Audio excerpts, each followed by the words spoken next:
This is the Vegan Pulse. I am your host, Nancy Arenas, sharing stories from all over the world from compassionate people. Today, that person is Mike Young. Mike is a cutting-edge, forward-thinking leader in the fields of lifestyle and health, from food to living spaces and communities, plus all the facets in between. He seeks to help evolve humans to the next improved generation of these concepts for maximum fun, wellness, and longevity. Let me introduce him to you. Hi, Mike. How are you? Excellent. Excellent. Yes. That's awesome. Not too many people say excellent right from the get-go, so I'm happy to hear it. Yeah, well, I can tell you why as we have our little discussion here. Okay.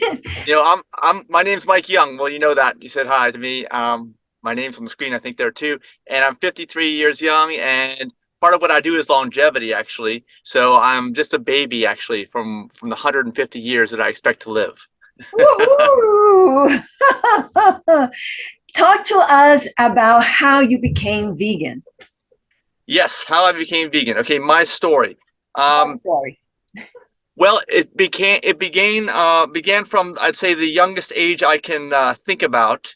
As far as I can remember, I never liked eating meat. My parents would always serve it to me as I was growing up in the 70s and 80s. Since I'm 53 now, 70s and 80s were my growing up time, and I always saw this muscle and this blood, and it was so disgusting to me. I refused to eat it. I can remember staying at the dinner table for sometimes hours because they thought I was going to be malnourished. And, I had to do the right thing, which is eat the stuff. And I always thought, well, if I could choose to eat something else, why wouldn't I just do that? It's a lot less disgusting. So fast forward through my teenage years, I kind of succumbed to peer pressure in the teens and 20s and kind of ate the standard American diet. Felt like, okay, I'm finally fitting in. I'm normal. Okay. And then, of course, I come to find out when I turned 30 that my cholesterol was high, and I didn't understand why. And I wasn't feeling bad. It was just high. And turns out as time goes on, the last 23 years now have been a discovery process for me and continual learning. And I started this nonprofit organization behind me here, a plantbaseddiet.org, in 2014 when I finally went fully vegan, dropped the dairy. It was the last thing that was hanging on for me. But, from that time I saw the doctor when I was 30 till 2014, which was a 14-year time frame there, that was a big discovery process for me. And thanks to the internet, it led me to realize that everything I had thought from my youngest years was correct. And I watched as all my friends, especially now as it continue to get sicker and sicker. And, that's just because they're doing what they're told. And unfortunately, we were all told wrong, pretty much. I don't know of anyone personally that was raised in a, like I would call a healthy vegan lifestyle from birth. And I think that's changing. I'm seeing children raised like that now, which is awesome. But that's my journey. Basically, I kind of had that hunch early on, and it was squashed, and then as reality set in, I rediscovered it, and that's where I am today. And I'm just going to touch on a couple of things that you said. First of all, I think that we're all innate vegans. When we begin life, we're really vegans, and then we're conditioned, as you mentioned. So you knew right from the get-go this is wrong. And, your inner child knew it. And when you said, how you felt it was disgusting, and I talked about that a while ago, about when I was cooking, I was like, you have to cut the flesh of the chicken or the pork or whatever. And I always thought when I was doing it, I was like, this is so gross and whatever. And that's the reason why, because we shouldn't be cutting up the flesh of another living being. Yeah, so it was so many things, so much of it's disgusting to me. Like I remember like the skin, the hair, the veins, the blood, the muscle in there, all of that. I'm like, why is anyone choosing to eat this stuff? Yeah. It doesn't make any sense to me. And again, what you said, the conditioning, we're all conditioned to do the wrong thing and call it normal. That's why I hate the word normal, because normal is defined by people in power. They say to control you, they say this is what normal looks like. And if you don't do this, then you're not normal. An outcast, basically, right? Yeah. And so normal sucks. And I don't want anything to do with being normal. That's right. Yeah, because normal's sick too. So like I come at this from a health perspective, although our organization, a plant-based diet.org, is a totally vegan organization. Let me say that right up front, because a lot of people think, well, plant-based diets and vegan, that's different things, and they may be different things, but for us it's the same thing. We do not have anything to do with animal products unless there's something in a friendly way. Okay. Not consuming any animal products. And I started the organization in 2014 because I didn't know anybody. Like it seemed like even that was the dark ages. I know that you recently interviewed the CEO of Tofurky, and that was the only thing around. It seemed like back in 2014, even that wasn't even that long ago. But we've Yeah. come a long way. Seth was a pioneer. He really was. Yes, absolutely. And I'm glad you touched on that plant-based being vegan, because I really hate that word now, plant-based, because so many people who are using animal products are trying to fool people by saying this is plant-based. And then when Right. you look at it, they have animal flesh, or they'll have casein, or they'll have something that is Yeah. not vegan. So for me, if anybody wants me to buy it, it's got to say vegan on it, because that Yes. just removes all doubt, you know. And Yes, it does. And actually, that's an excellent point you bring up, because there's a lot of confusion, right? Because people say honey's plant-based or whatever, or just because it has a little meat and mostly plants, it's plant-based. So yeah, there's confusion there. There's confusion with a lot of things. And even like, let's say veganism itself, I don't necessarily think that's a health optimization choice. It can be if you do it in a certain way, okay? And that's why like we are more specific in terms of health. That's kind of our focus.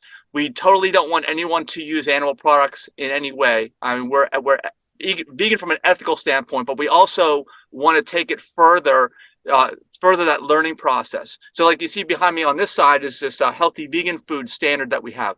We know that not all vegan food is for your health, because veganism is truly for the animals, right? So, but the problem is, like from our standpoint, we want it to be sustainable. And from our standpoint, an individual will not be sustainable in the vegan movement if they're not optimizing their health, and if their health is suffering, then they cannot help the animals. Okay, that's how we look at it. So we think that it appeals to all vegans, actually. But we also think that just like Seth has been a pioneer with Tofurky, we know that we're doing pioneering work.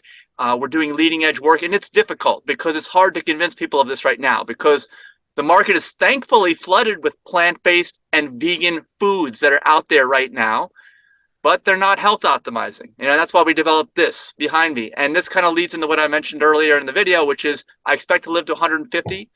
And we have a resource out there for free on our website, a plantbaseddiet.org. There's a shortcut for it. Now, the book's called Live to 150, very straightforward. Live to 150, that's the goal right there.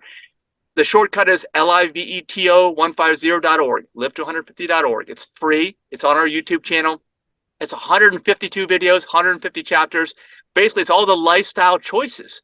I believe that living well, having the most fun, the longest lifestyle, and of course, totally vegan, is a choice. It's a choice that we have to learn the right habits. And that's what that is. It's a resource for the right habits that I wish everyone, including me, was taught growing up. Me too. And I have to tell you that making the right choice, because what happens is people think, because we've been so conditioned, and the dairy and the animal agriculture have always tried to fool us into thinking that they're providing food that is good for us, which is not. Not Milk only is does it the body good, unhealthy, but it's right? Milk does the body good. The real seal. I grew up with all this marketing, right? Like I couldn't understand why dairy wasn't good for me. well, the thing was, I just did a speech the other days, the milk, the unnatural, because I bought into it. Milk is good for you, milk for your body, and all that stuff. I even entered milk mustache commercial back in the 70s, 80s, Yeah. whenever that was, right? Yes. Yes. And that was the last thing I gave up, milk. And they confuse you. They tell you things that are untrue. And what they do is they pick and choose what words they want to use that they know will affect your brain when you're listening to it. And you go, oh, this must be right. And, we've been doing this for so many years. Yeah, but we've been doing it wrong. Yes, and that's actually one of the things you see on our website when you first get there and scroll down, is that's the strategy, what you just said. Confuse the public. Because if you throw that confusion into there, people throw their hands up in the air and they're like, oh, I don't know what to do. So I'll just keep on doing what I was doing, And that's the method, and it's unfortunately very effective. Right. Right. And that's it. If somebody confuses you, they still win because you're going to go, you know what? This is what I've been doing. I'm not going to try anything new. And that's the thing that we have to try to do, is to educate individuals to knowing that this has been happening, but it has not been good for us. And also to know that the government is not promoting vegan diet because they get money out of this, you know? Yes. And then, they have contracts with the dairy and the animal agriculture to feed you this food that is poisoning you. It makes no sense to me. That's right. Yeah. And unfortunately, a lot of those companies are also getting into, the vegan junk food now. And they're not selling health optimizing products. And none of them meet our requirements over here. But we see that as the next level. But we see every level is important. That's something I want to convey to you as well, because I know that in your show, you've mentioned Veg Fest and things. And I don't know if you know, but we run at least 12 festivals a year, 12 Veg Fests a year on the East Coast of the United States between the Washington, D.C. area and Southern Florida. So we're into that space. We realize that that's so important still there to have public outreach, a free event where we have speakers all day and we have vendors that are all products, services, and food, totally vegan vendors. They don't necessarily have to be vegan outside of our event, but our event is a completely vegan, like a window to the future, right? Where everything's vegan. So I like that. A window to the future. Yeah, we see it as the future. And some other things I want to mention to you also that your viewers can check out on our website is we're involved not only on those level events that are free public and just we're trying to attract anyone and everyone to the vegan movement, okay, through a Veg Fest. But we're also seeing stuff that we also believe is the future, which is totally vegan, zero waste communities that grow their own food. And we're trying to develop some of these right now in the United States, which we're struggling with, I will tell you, in North Carolina and Florida. But we also have something that we're actively working on in Ecuador. And we actually have a house. If someone wants to experience what it's like to live in a totally vegan community that's zero waste, where they're growing their own food and they're concerned about health. And actually, that's what we talk about the word health optimization because we know not everything vegan is going to optimize your health. We talk about health optimization. This is that. This is way on the high end of the future that we see. Anyway, you can rent this house. It's called La Casa Más Alta because it's the highest house in the community. Someone can go to lacasamasalta.org or they can look on our website because there's a tab there. It's like $35 a day to rent it on Airbnb. It's even less than that if you rent it for longer. And basically what you get to do is you live in this house that we had constructed, which is very inexpensive. In this community, you get to associate with all these people who are doing this. It's one thing to talk about it. It's another thing to live in a totally vegan community where everyone's out to try to optimize their health and living in a place like why Ecuador? Well, if you're talking about plants and if you believe the sun is important and natural rainfall, which I do, and I talk about that in the book, Live to 150, very complicated stuff, but this is the ultimate, okay? This is not just, there's many steps in between, but this is the ultimate, we say. You have to go to Ecuador because you're right on the equator, 12 hours of sunlight every day, no hurricanes, no terrible natural disasters, just peace, lots of wildlife. You're in the Amazon rainforest, plants like you've never seen before, all over the place. Life is everywhere. That is so beautiful. Sounds like paradise. Oh, that is awesome. So I'm going to have information on all of this on the Facebook page and on our website so that people can check it out. And then if they go, I would like to hear about it because it sounds like heaven. Yes, and what we would say is it's a vacation like you've never experienced, that you've never had, and it hasn't even been possible till just recently. These communities are all new. Like we started the nonprofit in 2014, and these communities started around the same time with just a handful of people, and it's Wow. still not that many. But just recognize it's very inexpensive, probably the least expensive vacation you ever take. The most difficult part is getting there. You got to leave like about a day on each end for travel. That's what you have to do. Wow. Very, very exciting stuff that you're talking about, to be emerged in like you said, a totally vegan, peaceful community as it should be all over the world. Yes, yes, we believe that's the future. It's going to be a long time to get there, but we are taking part in it. That's the great part. I think that's what we're so excited about, is that you can actually experience this and go today. And maybe you don't want to leave, because that's what most people do. They don't go back and forth. They stay there. The people that have been there, some people have been there for close to 10 years now, and they love it. Wow.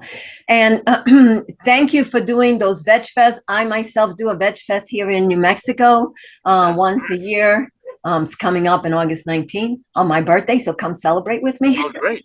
um, because it is so important to do these community outreach programs where you invite everyone to come. And I encourage, whether it's the Red and Green Veg Fest or your Veg Fest or any Veg Fest, to invite people who are not vegan to go with you so that they can experience the speakers, the food, the vendors, and learn about living cruelty free.